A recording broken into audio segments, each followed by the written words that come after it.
Wherever you are in the world, there's a symbol that shows you're part of a global network of trusted, highly skilled individuals. With over 750,000 chartered accountants and 1 million students in 190 countries.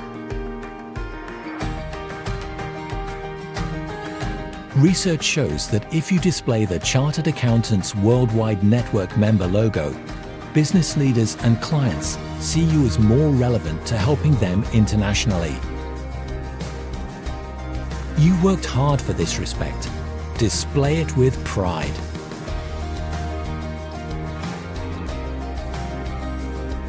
Join the global network of chartered accountants.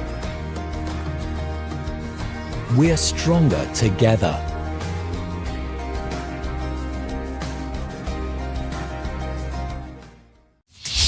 Our world is built on numbers. They're behind every business. They inform every decision. Numbers have the power to truly transform, drive ambition, and create sustainable economies. But can you see the opportunity ahead of the numbers?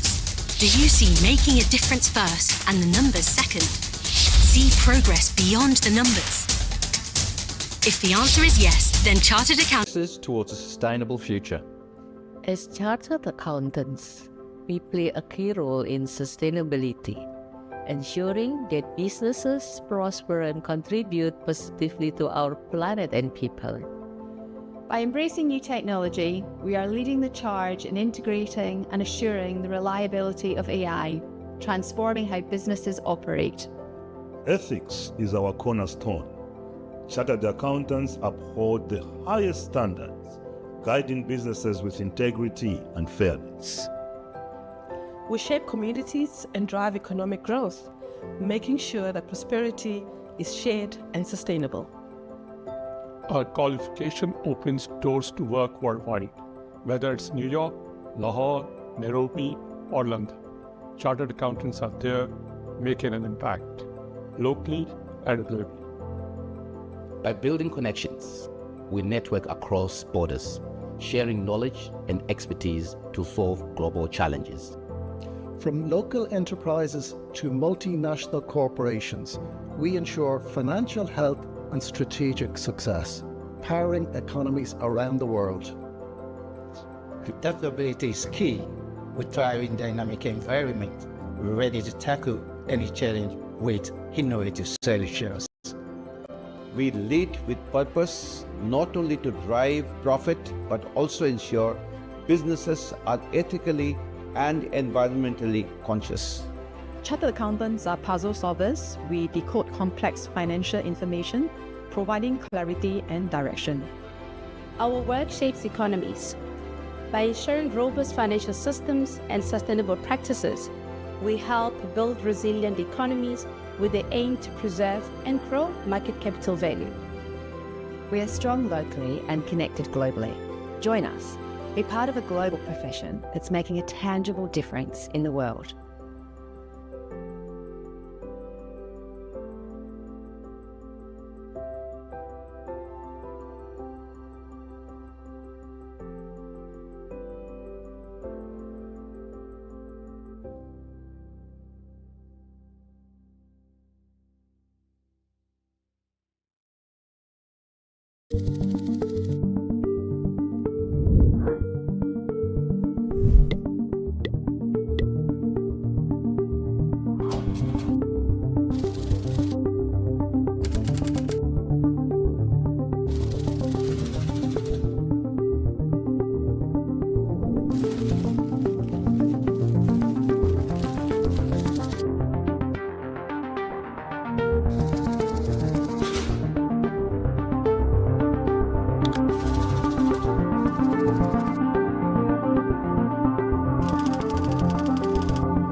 Wherever you are in the world, there's a symbol that shows you're part of a global network of trusted, highly skilled individuals.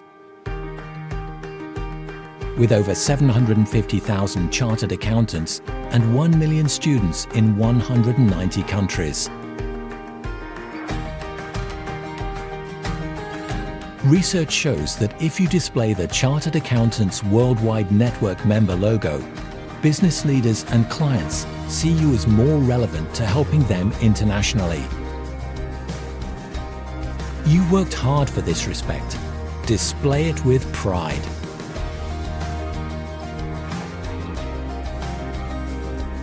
Join the global network of chartered accountants. We're stronger together.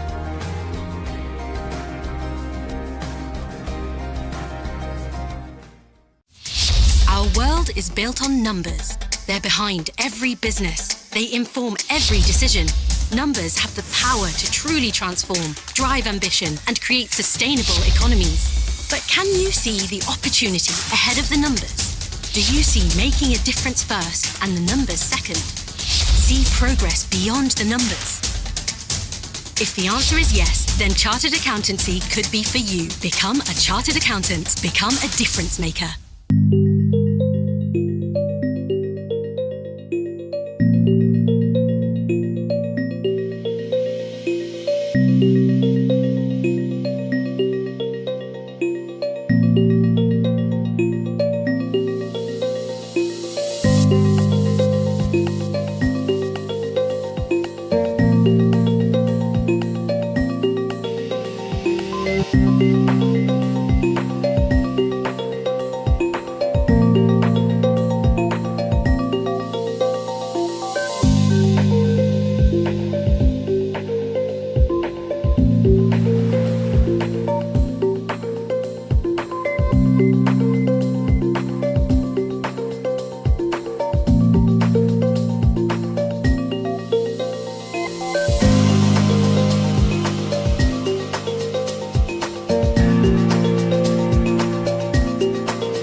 In a rapidly changing world, chartered accountants are the custodians of trust.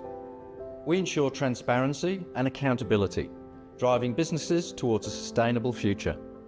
As chartered accountants, we play a key role in sustainability, ensuring that businesses prosper and contribute positively to our planet and people. By embracing new technology, we are leading the charge in integrating and assuring the reliability of AI, transforming how businesses operate. Ethics is our cornerstone. Chartered accountants uphold the highest standards, guiding businesses with integrity and fairness. We shape communities and drive economic growth, making sure that prosperity is shared and sustainable. Our qualification opens doors to work worldwide, whether it's New York, Lahore, Nairobi, or London. Chartered accountants are there, making an impact, locally and globally. By building connections, we network across borders, sharing knowledge and expertise to solve global challenges. From local enterprises to multinational corporations, we ensure financial health and strategic success, powering economies around the world. Adaptability is key. We thrive in dynamic environment, ready to tackle any challenge with innovative solutions. We lead with purpose, not only to drive profit, but also ensure businesses are ethically and environmentally conscious. Chartered accountants are puzzle solvers. We decode complex financial information, providing clarity and direction. Our work shapes economies. By ensuring robust financial systems and sustainable practices, we help build resilient economies with the aim to preserve and grow market capital value. We are strong locally and connected globally. Join us. Be part of a global profession that's making a tangible difference in the world.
Wherever you are in the world, there's a symbol that shows you're part of a global network of trusted, highly skilled individuals.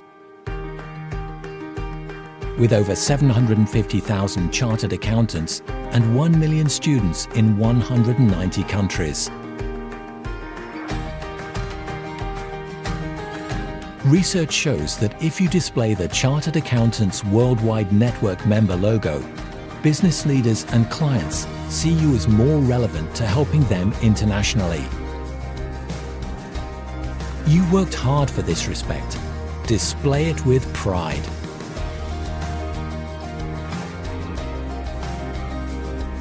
Join the global network of chartered accountants. We're stronger together.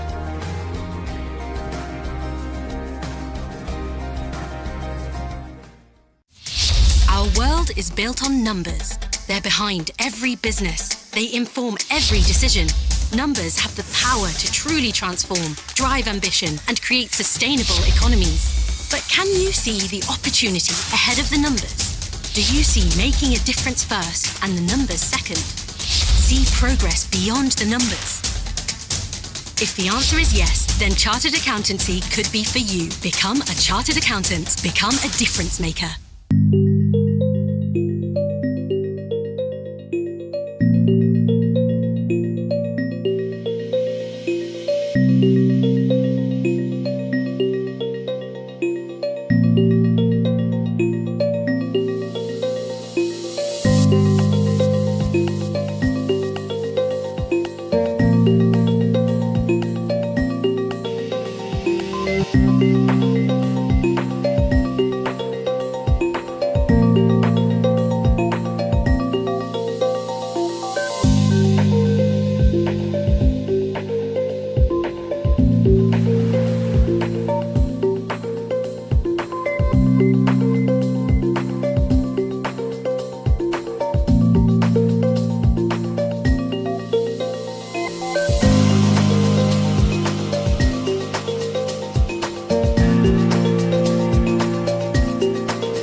Wherever you are in the world, there's a symbol that shows you're part of a global network of trusted, highly skilled individuals.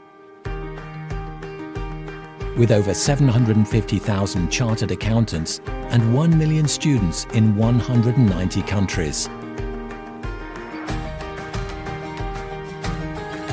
Research shows that if you display the Chartered Accountants Worldwide Network member logo, business leaders and clients see you as more relevant to helping them internationally. You worked hard for this respect. Display it with pride.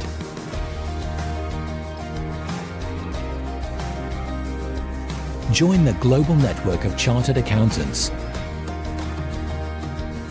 We're stronger together.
Morning, good afternoon, good evening to everybody who has dialed in for this episode of Difference Makers Discuss. I'm Sinead Donovan and I'm delighted to be joined by Nicola Ellam today. Nicola is a member of ICAEW, but also a AICPA in the States, and she is joining us today from New York, where she is the managing principal of CLA, ranked about number 8 in the USA. So she is really trailing a blaze there. So Nicola, I know you started your training in the UK. I am going to hand over to you to fill in the gaps between training in the UK and to where you are now in New York. Thank you so much, Sinead, and thank you so much for having me here. It's a pleasure to be joining you. So my background, I went to University of Lancaster, studied business studies, went and did a year abroad in Hong Kong, and ultimately ended up at PwC for my initial first job. While I was there, I was able to go through the program to become an ACA, an Associate Chartered Accountant with the ICAEW. Once I graduated that program, I had the very fortunate circumstances of being able to do what was originally a 2-year secondment to New York. We then extended to 3 years, and then ultimately I am 10 years in and I am still here. As part of that, getting the qualification here in the States, I am exam qualified. I'm still waiting for them to license me, but I'm expecting it any day now. And yeah, I've had a great journey both in the UK with PwC and then the couple companies I've been with here in the States. It's been really phenomenal and I'm very fortunate. Brilliant. So, gosh, from the UK to Hong Kong to the States, there's a lot to unpack there. One of the things I want to just dip into there, if it's okay. So you say you're exam qualified, but you're waiting for your license. I know this is really a really interesting fact for a lot of people who are listening. Talk to me a little bit about what you need to do to go about becoming an AICPA, because unfortunately, ICAEW don't have full reciprocity. Is that right? Correct. And it's definitely not an easy process. And I think what makes it more complicated is it varies state by state. Even New Jersey and New York have different rules or requirements. And so depending on which side of the river you want to take that qualification on. But the way that I went down my pathway was to do the 150 credits. So effectively, I could use my university credits and then had to build those up to get, the 150. Also taking account for accounting, certain tax credits. So I actually did need to go back to school here in the United States and get some additional credits for that. I already had the experience through my time with PwC to get the work experience sign off. I believe it's 12 months, but I got obviously significantly more than that. And then doing 4 exams. The process has changed recently. So the way that I did the CPA has changed and is continuing to change. But yeah, 4 exams, a lot of education, and then some work experience. Gosh, that is dedication for you, and well done, and congratulations. And obviously you do need to be licensed to be. What's the difference to become a partner in the firm? Hence, why you're a managing principal. Is that right, or have I got that completely wrong? No, it's a really great question because, again, that's one of those rules that they've recently changed. You actually don't need to be licensed to be a managing principal. However, you do obviously need to have licensed partners in your firm to be able to sign tax returns or sign audit opinions. But to be the managing principal, they did just change that in the last couple of years. Okay, brilliant. Thank you for that. You've actually solved a lot of things for me there. I personally, I think the takeaway from that is that it is a global profession, albeit there is some semantics about, sitting exams and everything. But the more we can get it a little bit more seamlessly globally, I think the better for everyone. So, Absolutely. Nicola, let me jump into CLA and the work that you're doing now. I mean, I know it's a really, really progressive firm. We've had a couple of chats before this, and you've done some really exciting things in the space around EI and the innovation around that. Yeah, so we're continuing our journey there. I'm really excited. It's one of the reasons why, if I'm being honest, I joined CLA and I continue to stay at CLA is the investment that we're making and remaining as a partnership model as well. But primarily around AI. And so a couple of years ago now, we announced we'd be investing about $500 million over the next several years in our AI journey, and not just AI, but what we call our solutions master plan, which encompasses AI and then other technologies too. And part of that, we have several goals. One of it is to democratize AI. We want AI to be in the hands of our clients. We recognize it's a huge investment, and the small mom and pop shops or the middle market businesses that we serve don't necessarily have the capital to front that. So how can we allow AI to be part of their journey and provide them that support? And then the other one, it's about our people. We didn't go to college or university to become data entry clerks, right? We went there to become accountants or advisors or consultants or whatever it may be. And so how do we, reduce or eliminate data entry? And part of it is utilizing AI to do that for us.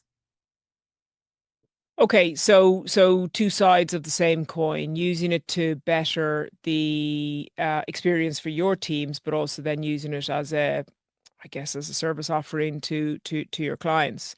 What have you seen as you've, I suppose, progressed on that journey as a firm? I know you've done some really critical things, like you've built some connection centers and you've really dug deep into it. What have you seen? What have the benefits been to everyone? I mean, the productivity that you can get when you're reducing that, I don't want to call it wasted time, but it really is, if there's a better way to do it and become more efficient, you can become more productive. You can, rather than trying to dig into the data, which I think is a lot of an issue that people can do, you now have tools that can build the data, the visuals around it, and you can interpret it and advise on it a lot more. We're seeing a lot of exciting things. You mentioned the connection centers there. So what those are CLA is investing in properties effectively that will bring together our colleagues across not just the US, but also the globe, as well as our clients and our communities. But one of the primary reasons for these connection centers is to have those education parts. They host our CLA Academy, which is now using qualifications that we deem, they have the skill sets, they build you out, they educate you on the skill sets that you need to work alongside the technology and become better accountants. And those academies, what I think are really fantastic, they're not for people who you would think is your traditional accountant as well. We realize that when technology comes along, it can take a lot of the knowledge, like you're able to use it a little bit more. So there's different skill sets that people can bring to the table couple that with the technology to really become extraordinary professionals. So it's really exciting. And I think one of the I don't want to call it ironic, but funny parts is when we actually went on our solutions master plan, one of the key roles that CLA actually created was the chief people officer, to really focus on the fact that this technology is not here to, we're not a technology firm. We might be technology enabled, but we'll never be a technology only firm. We're still a people firm. And so how do we really upskill and enhance our people to use that technology? Wow, that is, sorry, what grabs me is the absolute positivity about this and the opportunities that you're grabbing with this. You mentioned there that with the academies, you are seeing, or I hope I paraphrase this right, you're seeing different skill sets that the accountants either need to use or are being able to use because, as you say, a lot of the, I guess, more menial or manual work is being done by AI. What are those skill sets? I mean, is it very much coming down to kind of relationship drills or what are you seeing? I think it's quite a variety. What we've been looking at is the different personas within the organization. So part of it will definitely be your relationship skills. That's important. The connection to our clients is going to be even more important and really building that trust when we're using technology. You have project management. I think that skill set is going to be even more important as we go forward, and you're having to manage maybe more volume, even if it is ultimately more efficient and less work. We also think about, maybe you're not preparing anymore. You might have hired an associate or an intern to be preparing something. That associate or intern now can start to review. So if you're using technology to prepare it and then giving them the critical skills to evaluate the technology's work and really, making them think critically, how do we move that forward? So it's different skill sets depending on the different personas, but we're looking at it by levels and how those individuals are going to interact with clients and or be, working alongside the technology. Okay, and let me be devil's advocate here if I can, and challenge you in that when you said there that interns or new grads or whatever are now maybe reviewing rather than doing. How can they review work if they haven't actually done it previously? Because that was kind of the traditional learning curve, and I guess almost like an apprenticeship model. But it sounds like you have really nailed how you do this without necessarily doing the inputting. I would definitely say we're still on a journey there, but the way that we're looking at how do associates, effectively upskill themselves to become reviewers, we recognize that a lot of the universities are also investing in technology and enhancing their students. So a lot of this they may already cover when they're going through their program because the accounting qualification and the accounting programs are changing to adopt technology. Another part is thinking about sandboxes. So if you have scenarios that when you're doing your training, rather than doing it live on a client, you're now doing it on the simulations or in a sandbox where it's a lot safer, you can kind of control how those individuals are learning, what they're identifying, and upskilling them much quicker than potentially we would have in the past. Love it. That's brilliant. And yeah, the importance of sandbox cannot be taken away. I love that, and well done to the firm and to you. Final question on this kind of journey or aspect. I guess we've talked about kind of the entry level accountants and how you are training them and how it's impacted them. How are you training the more experienced? I'm not going to call them dinosaurs, but maybe the more experienced accountants who to this might be very, very new. And is there the willingness to embrace this? There definitely is. I kind of see it as the time when the internet came in, right? If you're willing to use the technology, if you're willing to learn, you're not going to get left behind, right? This technology is really going to make your day-to-day much better. From a training perspective on everything that's going on, we have different training programs, again, using our connection centers. I was just there last week for a certain training program over there in Minneapolis. Going through bite-sized chunks. There was one conversation had maybe a couple of months ago about maybe right now we do 40 hours of learning and we do it to get our CPE credits. Maybe in the future, because we have more time back, that learning changes to be 120 hours or somewhere in between, where you spend more time on education and making sure that you can stay up to date with everything that's going on with this technology, versus, again, being in the weeds.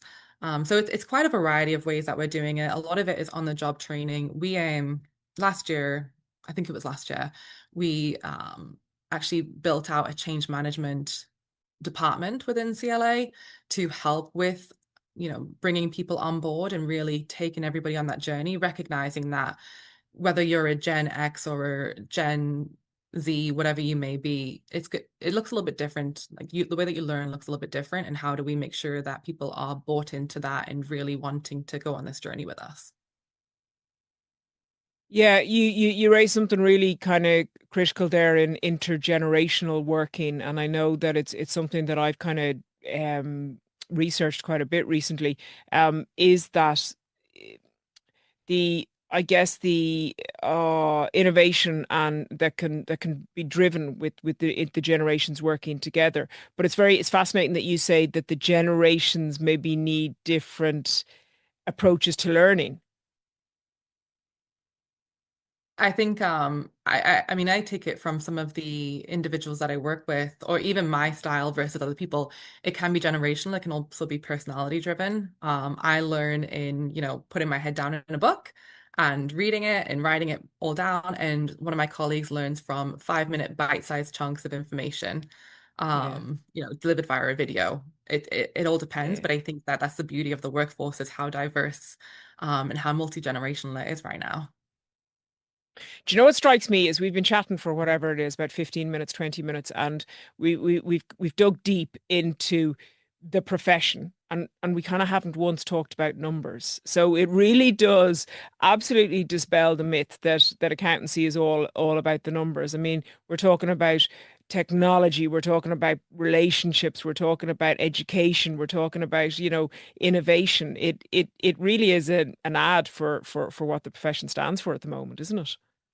It's the beauty of the profession. I did leave the profession for a short period of time and went into industry. And you know, exactly what you're saying there, it brought me back. That advisory piece, the challenges, the solving problems. It is an exciting profession. Brilliant, brilliant. Let me pivot a little bit now. So you're originally from the UK. You've been in the States for what about how many years? A decade, 10 years. It's A flown by. decade, 10. Wow.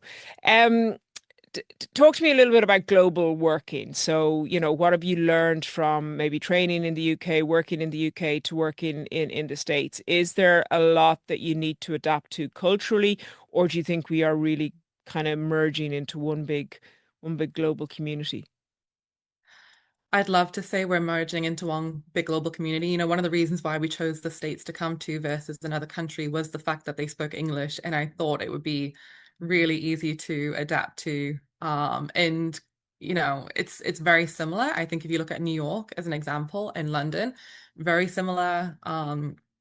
Communities, very diverse, very financial services driven, but still, to me, I think that we speak two different languages. Not just when we say coffee versus coffee, but the culture and the way that Americans do things is still a little bit different to the UK. Now, obviously, as we're continuing to see um, more cross-border interactions, more cross-border business.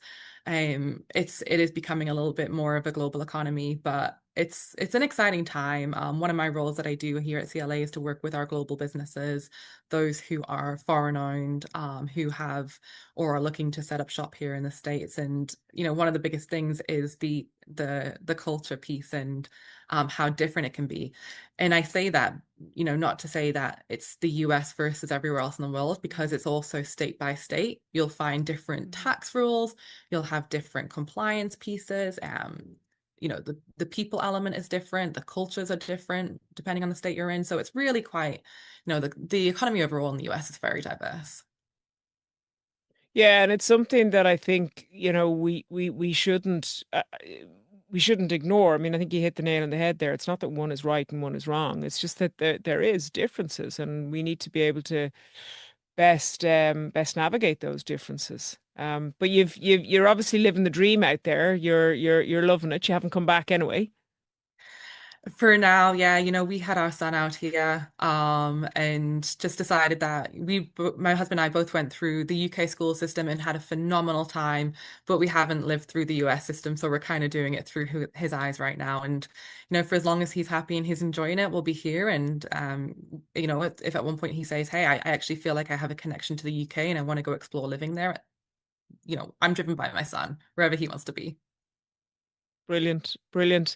That's lovely. We're kind of coming towards the end. I mean, what of the chat? What I'd love to know is, so you've done so much as a firm, and obviously as a principal in driving the AI journey. Where do you see it going? I mean, it was interesting. You talked there. I think the stats you said was that potentially at the moment you need 40 hours of CPD, but that could raise to 120. So, do you see that kind of impact that AI might have being threesome, being so I don't know, so influential in what we do? Where does it end? Is it going to take our jobs? Is that what everyone's worried about? So we have a saying here in CLA that AI will take your jobs to a whole new level. Your jobs now do not look the same as what they're going to be in 5 years.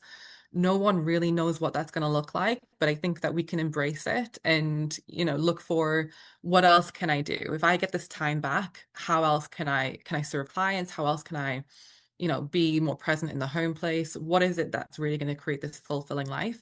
So we're still trying to figure it out, but we are excited about it here. That's lovely. Sorry, say that saying again. AI will take your job to a whole new level. Exactly. Yep. That's the one. Love it. I love it. And you know what I also like is the way that you've just absolutely weaved in there that it might actually give you more time for a bit of life, and just getting that work life. Who doesn't want that? Exactly.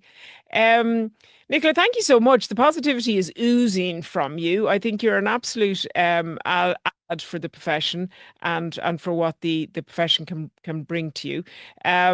Best of luck whether you come back to the UK, whatever your son may do.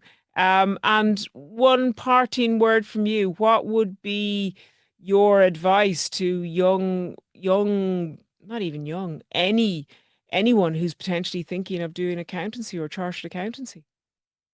I would say, I mean, for me, and also I should plug that my husband is an accountant too. It has been the best choice that we ever made. Learning how a business operates, the in and out of financials, how tax systems, regulations change. It can provide so many, open so many doors for individuals to go into, either staying within the profession or looking for something after. So I would 10 out of 10 do it again. Fantastic. Thank you for that endorsement. And thank you for being such a great ambassador for the profession and a difference maker. Thank you so much for your time, Sinead. I really appreciate it. Cheers. And thank you to everybody who has stayed to the end of this episode. What a positive one we had there. And I can't wait to see you for the next one. Cheers.